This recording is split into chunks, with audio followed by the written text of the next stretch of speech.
Every single year, the FBI's Internet Crime Complaint Center, you'll hear it called the IC3, gives us a peek behind the curtain at the state of cybercrime in the US. And in this breakdown, we're diving into their 2024 report.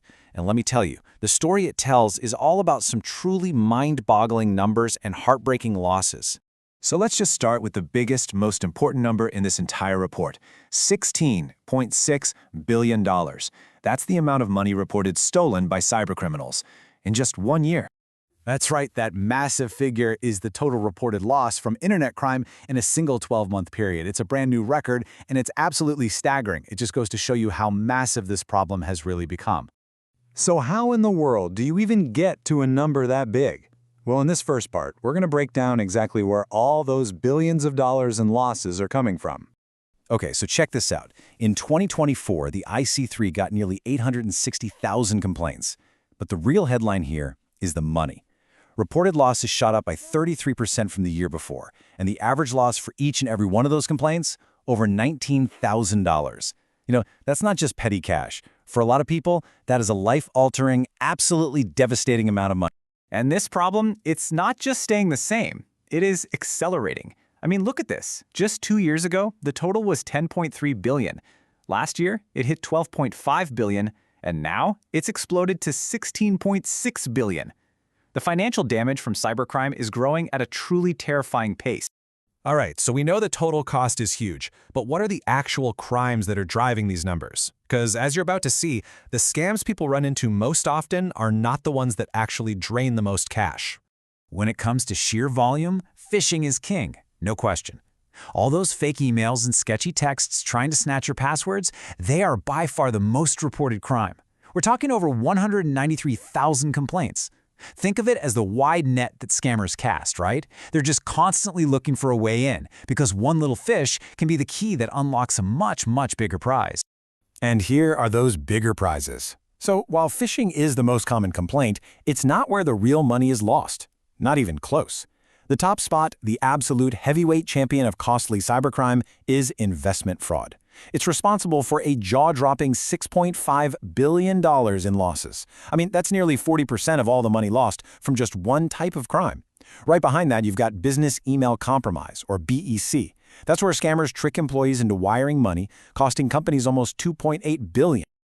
These numbers are way more than just statistics on a page. They represent real people, real families. So the next big question is, who is being hit the hardest? The data paints a very, very clear picture. Now, if you just glanced at this, you might think middle-aged folks are the biggest targets, since they file a lot of complaints. But look closer. Focus on those blue bars. That's the actual money lost. And when you do that, a totally different and, frankly, a much more troubling story emerges. The amount of money lost just climbs and climbs with age. And it all culminates right here. The losses for just one single age group totaled a staggering $4.8 billion. Yep, that's the total amount lost by victims over the age of 60 last year alone. They don't just file the most complaints, their financial losses are more than double that of any other age group. This makes it painfully clear they are a primary and, tragically, a very successful target for scammers. Okay, the scale of this problem it's daunting. It really is. But this is not a one-sided fight. So now let's take a look at how the FBI is actively working to disrupt these criminals and get that stolen money back. It all starts with the IC3 itself. When you file a report, you're kicking off this 4-step process. First, they collect the data. Then, analysts dig in to spot new trends and scams. From there, they put out public alerts and, this is the crucial part, they send the cases over to law enforcement to actually investigate and take action. A key part of that action is a special group called the Recovery Asset Team, or RAT. You can think of them as the financial first responders. Their entire mission is to work with banks to freeze fraudulent transactions and claw that money back for the victims. And get this, their success rate is incredible. They use this rapid response process they call the financial fraud kill chain, which is just a cool name for racing to cut off the money's escape route. And they have a 66% success rate in freezing the funds. That means 2 out of every 3 times they try, they successfully stop the money in its tracks. And this isn't just a number on a page. Here's a perfect example. In March of 2024, a couple got tricked into wiring almost $1 million for what they thought was a real estate closing. They realized it was a scam, reported it immediately, and the recovery asset team jumped in, froze the transfer, and got all the money back. I mean, that is a life-changing intervention. The FBI is also getting proactive, trying to stop these things before they happen. Through projects like Operation Level Up, they use data to find people who were right in the middle of being scammed. They reached out to over 4,300 victims, and an incredible 76% of them had no idea they were being taken for a ride. This one operation saved an estimated $285 million, and this is so important, it even provided suicide intervention for victims who were in absolute despair. All of this work is amazing, right? But it's all fueled by one thing: information. And that, right there, is where every single one of us has a critical role to play. So let's be really clear about what the IC3 is. It's the FBI's central hub for you, for me, for the public to report cybercrime.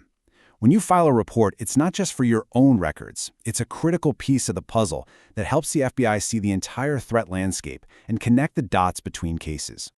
This quote from the report's introduction really says it all. The FBI is making it crystal clear that they can't do this alone.